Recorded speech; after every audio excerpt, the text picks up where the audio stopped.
생활에 보탬이 되는 친절한 경제 시간입니다. 코로나19 확산으로 소비가 줄면서 어려움을 겪는 자영업자들이 많습니다. 네, 지난주 정부가 특단의 대책으로 카드 공제 할인을 2배로 높이는 소비 진작책을 내놓았는데요. 어떤 혜택을 받을 수 있는 건지 박대기 기자와 함께 알아보겠습니다. 네, 박 기자, 연말정산에서 카드 공제율을 2배로 높이는 대책이 나왔네요. 네, 그렇습니다. 신용카드뿐만 아니라 체크카드나 현금 영수증 공제율도 2배로 늘어나는데요. 네. 이러다 보니까 신용카드는 원래 15%였는데 30%가 되고 원래 30%였던 체크카드나 현금 영수증은 무려 60%로 늘어납니다. 예. 따져보면 체크카드나 현금 영수증을 쓸 때가 훨씬 혜택이 크게 됩니다. 연간 총소득이 4천만 원인 직장인이 1,500만 원을 소비한다고 가정합니다. 소득의 25%인 1,000만 원 초과분만 공제되는데 전액을 신용카드로 쓸 때는 500만 원의 30%인 150만 원 공제를 받습니다. 하지만 전액을 체크카드나 현금 영수증으로 하면 500만 원의 60%인 300만 원 공제를 받습니다. 네. 공제금의 차이가 무려 150만 원인데요. 소득세를 따져보면 약 25만 원 차이가 납니다. 즉 체크카드를 쓰면 이 정도 세금을 환급받을 수 있습니다. 네. 예, 원래도 이 체크카드 공제율이 신용카드보다 더 높았는데 지금은 더 공제가 많이 되는 거 아니겠습니까? 그냥 올해는 1년 내내 체크카드를 쓰는 게 더 편하지 않을까요? 네, 그렇게 하셔도 괜찮은데요. 더 현명한 방법도 있습니다. 네, 아까 연간 총소득의 25%까지는 공제가 안 된다고 말씀드렸는데요. 바꿔 말하면 연소득의 25%까지는 신용카드로 써도 공제는 무관하다는 뜻입니다. 신용카드는 마일리지나 포인트를 주기 때문에 유리한 점이 많습니다. 25% 초과하는 부분만 체크카드나 현금 영수증을 쓰면 가장 큰 혜택을 볼 수 있습니다. 그런데 이번 달부터 6월까지는 아까 말씀드린 정부 혜택 때문에 체크카드 공제가 60%까지 늘어납니다.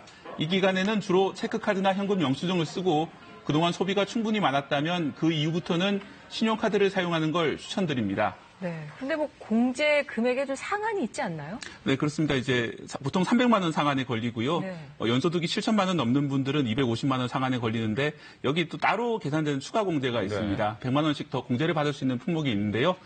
전통시장 이용분은 6월까지는 80% 공제를 받을 수 있고 대중교통 이용분도 80% 공제가 됩니다. 각각 100만 원씩 추가 한도로 공제가 되기 때문에 앞으로 석 달간 전통시장에서 125만 원을 쓰면 세금 16만 원가량을 돌려받고 대중교통 지수율도 같은 비율로 돌려받게 됩니다. 여기선 신용카드도 똑같이 공제 대상이 됩니다. 신용카드 말고 다른 소비 혜택은 없습니까? 네, 자동차 사실 분들한테 좀 유리한 혜택이 있습니다. 네. 살 때 비용 부담이 100만 원가량 줄어드는데요. 자동차에는 개별 소비세, 줄어서 개소세가 붙는데 이게 5%입니다. 한시적으로 70% 감면이 됩니다. 즉 2천만 원짜리 차를 샀다면 100만 원 내던 개소세를 70만 원 할인받아 30만 원만 내면 됩니다. 다만 깎아주는 한도가 100만 원이기 때문에 저렴한 차를 살수록 체감되는 혜택이 많습니다. 또 생산 차질도 있다 보니 인기 차종의 출고가 뒤로 밀리는 경우가 많습니다. 6월 달 안에 출고할 경우에만 혜택이 있기 때문에 자동차 구입 생각하시던 분들은 좀 서두르시는 게 좋겠습니다. 만약 현재 사용하는 차량이 10년이 넘은 차라면 6월 안에 구입할 경우 100만 원 상관없이 개소세 감면 혜택을 받을 수 있습니다. 이외에도 정부가 에너지 소비가 적은 가전제품을 대상으로 10%를 환급해 주기로 했습니다. 이 자세한 내용은 이달 중에 나올 예정입니다.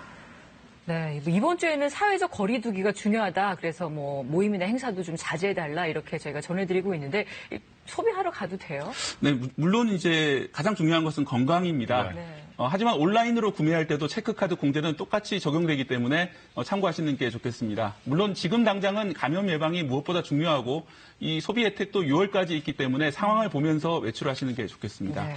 그래요, 이런 대책이 나올 정도로 좀 경기가 안 좋다고 보는 건데 실제로 체감 경기 어떻습니까? 네, 많이 안 좋습니다. 특히 이제 눈에 보이는 관광업계라든지 소비 쪽 타격이 큽니다.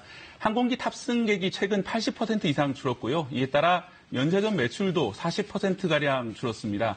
숙박 매출은 20%, 음식점 매출도 10%대 감소하고 있습니다. 특히 최근에 감염이 확산되면서 매출 감소폭이 커졌다는 점이 눈에 띕니다. 신용등급이 낮아서 대출 여력이 없는 자영업자들이 특히 어려움이 큽니다.